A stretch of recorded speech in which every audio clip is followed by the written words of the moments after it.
गुणों का स्वरूप तथा ब्रह्म साक्षात्कार के उपाय।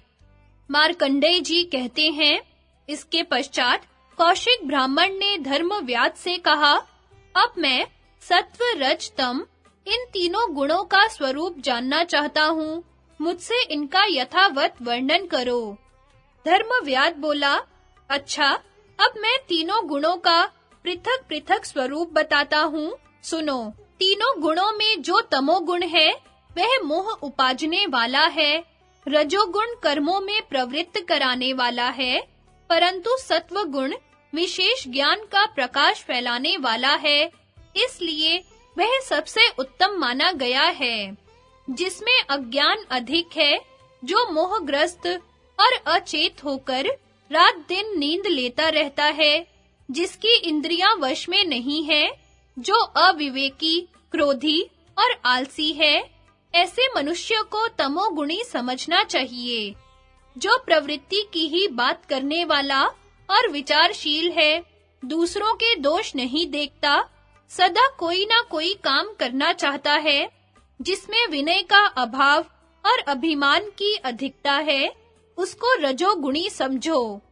जिसके भीतर प्रकाश अधिक है, जो धीर और निष्क्रिय है, दूसरों के दोष न देखने वाला और जितेंद्रिय है, तथा जिसने क्रोध को त्याग दिया है, वह सात्विक पुरुष है। मनुष्य को चाहिए कि हल्का भोजन करे और अंतःकरण को शुद्ध रखे। रात के पहले और पिछले पहर में सदा अपना मन आत्मचिंतन में लगावे। इस प्रकार जो सदा अपने हृदय में आत्म साक्षात्कार का अभ्यास करता है, वह प्रज्वलित दीपक की भांति अपने मनः प्रदीप से निराकार आत्मा का दर्शन प्राप्त करके मुक्त हो जाता है। सब तरह के उपायों से क्रोध और लोभ की वृत्तियों को दबाना चाहिए। संसार में यही तप है और यही भव सागर से पार उतारने वाला सेतु है। तप को क्रोध से, धर्म को द्वेष से, विद्या को मान अपमान से और अपने को प्रमाद से बचाना चाहिए।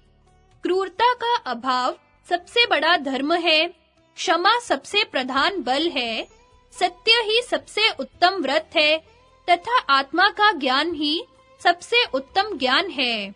सत्य बोलना सदा कल्याणकारी है, सत्य में ही ज्ञान की स्थिति है। जिससे प्राणियों का अत्यंत कल्याण हो, वही सबसे बढ़कर सत्य माना गया है। जिसके कर्म कामनाओं से बंधे हुए नहीं होते, जिसने अपना सब कुछ त्याग की अग्नि में हवन कर दिया है, वही बुद्धिमान है और वही त्यागी है। किसी प्राणी की हिंसा न करे, सब में मित्र भाव रखते हुए विचरे। यह दुर्लभ मनुष्य जीवन पाकर किसी से वैर न करे, कुछ भी संग्रह न रखना, सभी दशाओं में संतुष्ट रहना, कामना और लोलुपता को त्याग देना, यही सबसे उत्तम ज्ञान है और यही आत्मज्ञान का साधन है। सब प्रकार के संग्रह का त्याग कर परलोक और इहलोक के भोगों की ओर से सुदृढ़ वैराग्य धारण कर बुद्धि के द्वारा मन और इंद्रियों का संयम करे। जो जितेंद्रिय है, जिसका मन पर अधिकार हो गया है और जो अजित पद को जीतने की इच्छा करता है, नित्य तपस्या में लगे रहने वाले उस मुनि को आसक्ति पैदा करने वाले भोगों से अलग अनासक्त रहना चाहिए। जहाँ गुण भी अगुण हो जाते हैं, जो विषयों की आसक्ति से रहित है, जो एकमात्र नित्य सिद्ध स्वरूप है तथा जिसकी प्राप्ति में अज्ञान के सिवा और कोई व्यवधान नहीं है, जो अज्ञान दूर होने पर अपने से अभिन्न रूप में प्रकाशित होता है, वही ब्रह्म का पद है, वही असीम आनंद है। जो मनुष्य सुख और दुख दोनों की इच्छा त्याग देता है तथा जो अत्यंत आसक्ति शून्य हो जाता है, वही ब्रह्म को प्राप्त होता है। विप्रवर, इस प्रकार इस विषय को मैंने जैसा सुना और जाना है, सो सब आपको सुना दिया। धर्मव्याध की अपने माता-पिता के प्रति भक्ति।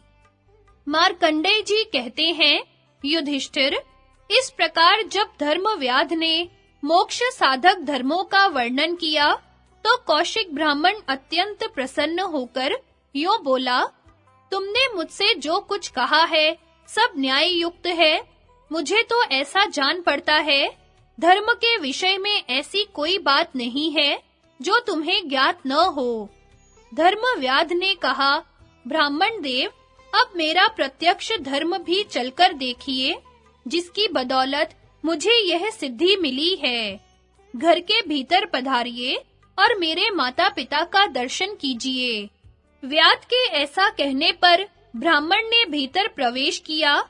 वहां उन्हें एक बहुत सुंदर गृह दिखाई पड़ा, जिसमें 4 कमरे थे, चूने की सफेदी की हुई थी। उस घर की शोभा देखते ही मन मोह जाता था।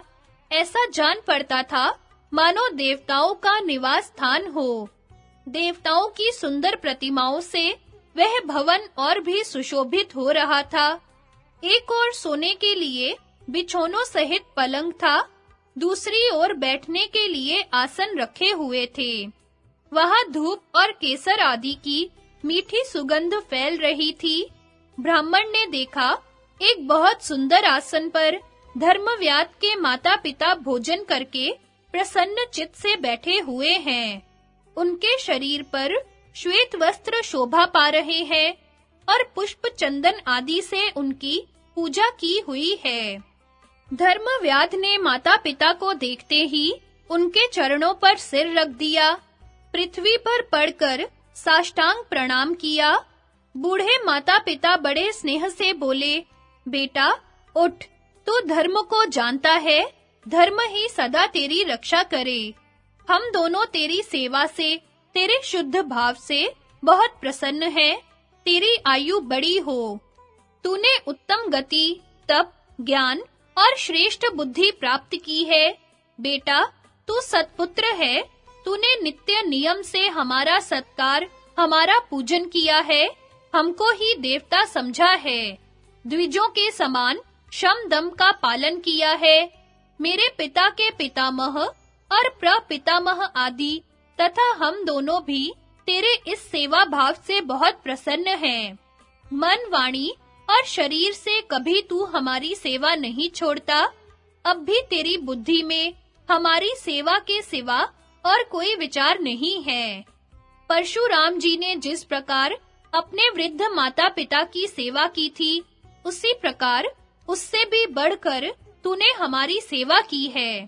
तत्पश्चात व्याध ने अपने माता-पिता को ब्राह्मण देवता का परिचय दिया। उन्होंने भी ब्राह्मण का स्वागत सम्मान किया। ब्राह्मण ने कृतज्ञता प्रकट की और पूछा, आप दोनों इस घर में पुत्र और सेवकों सहित सकुशल तो है ना? आपका शरीर तो निरोग है ना? उन्होंने कहा, हाँ भगवन, हमारे घर में तथा सेवकों के यहाँ भी सब कुशल है। आप अपना कहें, आप यहाँ सकुशल पहुँच गए ना? रास्ते में कोई कष्ट तो नहीं हुआ? ब्राह्मण ने कहा, हाँ, मुझे कोई कष्ट नहीं हुआ। तदनंतर व्याध ने अपने माता-पिता की ओर देखते हुए कौशिक ब्राह्मण से कहा, भगवन, ये माता-पिता ही मेरे प्रधान देवता हैं। जो कुछ देवताओं के लिए करना चाहिए, वह सब मैं इन्हीं दोनों के लिए करता हूँ। इनकी सेवा में मुझे आलस्य नहीं होता।